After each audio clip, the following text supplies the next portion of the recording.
മത്സര പരീക്ഷകൾക്ക് പഠിക്കുമ്പോൾ പലപ്പോഴും നമ്മൾക്ക് സംഭവിക്കുന്ന ഒരുപാട് തെറ്റുകളുണ്ട്.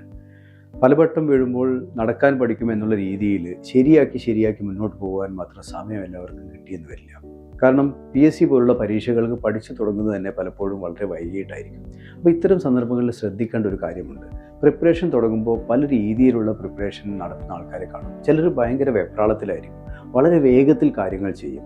അവർ ഒട്ടും വിശ്രമിക്കാതെ വലിയ ജോലി ചെയ്യും പോലെ വളരെ സ്ട്രെസ്ഫുള്ളായി കാര്യങ്ങൾ മുന്നോട്ട് പോകും.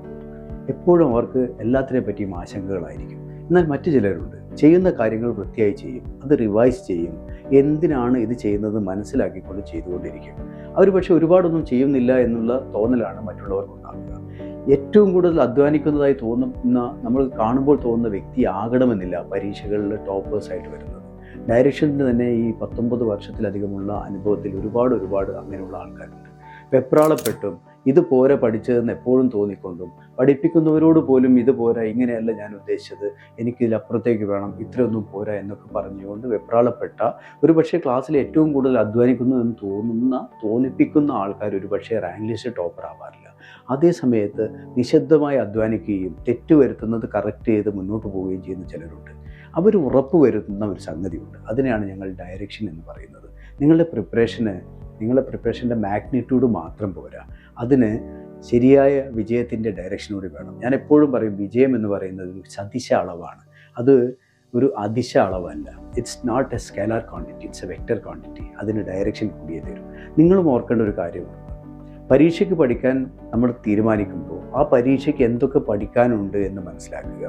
അത് ഏതൊക്കെ ഭാഗങ്ങൾ തനിക്ക് അല്പമെങ്കിലും അറിവുണ്ട്, ഒട്ടും അറിയാത്ത മേഖലകൾ ഏതുണ്ട് എന്നൊക്കെ തിരിച്ചറിയുക. അത് വ്യക്തമായി നോട്ട് തയ്യാറാക്കി, ഇതൊക്കെയാണ് എനിക്ക് അറിയുന്ന മേഖലകൾ, ഇതെനിക്ക് ഒട്ടും അറിയാത്തവയാണ്, ഇത് വളരെ ചാലഞ്ചിങ് ആണ്, ഇതെനിക്ക് കുറച്ചുകൂടി എളുപ്പമാണെന്നൊക്കെ മനസ്സിലാക്കി ഒരു പേപ്പർ ഉണ്ടാക്കി അതിൻ്റെ അടിസ്ഥാനത്തിൽ പഠനം എല്ലാം ക്രമീകരിക്കുക.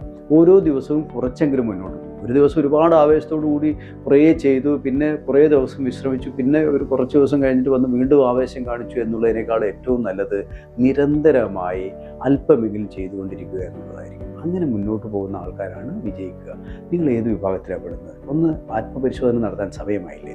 ശ്രദ്ധിച്ചു നോക്കൂ. വെപ്രാളമാണോ, ശബ്ദമാണോ, സൗണ്ട് ആൻഡ് ഫ്യൂറി ആണോ, അല്ലെങ്കിൽ നിരന്തരമായി അല്പമായി മെല്ലെ മുന്നോട്ട് കറക്റ്റ് ഡയറക്ഷനിൽ നീങ്ങി നിങ്ങൾ ആ റാങ്ക് ലിസ്റ്റിൻ്റെ ടോപ്പിലേക്കാണോ പോകുന്നത്? ഇത് PSCക്ക് മാത്രമല്ല, എല്ലാ കോമ്പറ്റേറ്റീവ് എക്സാമിനേഷനും ഇത് ബാധകമാണ്. ഇനി പ്രിപ്പറേഷൻ ഇതൊന്ന് ആലോചിച്ച് ഒന്ന് കറക്റ്റ് ചെയ്ത് മുന്നോട്ട് പോകും. നിങ്ങൾ എല്ലാവർക്കും നന്മകൾ നേരുന്നു.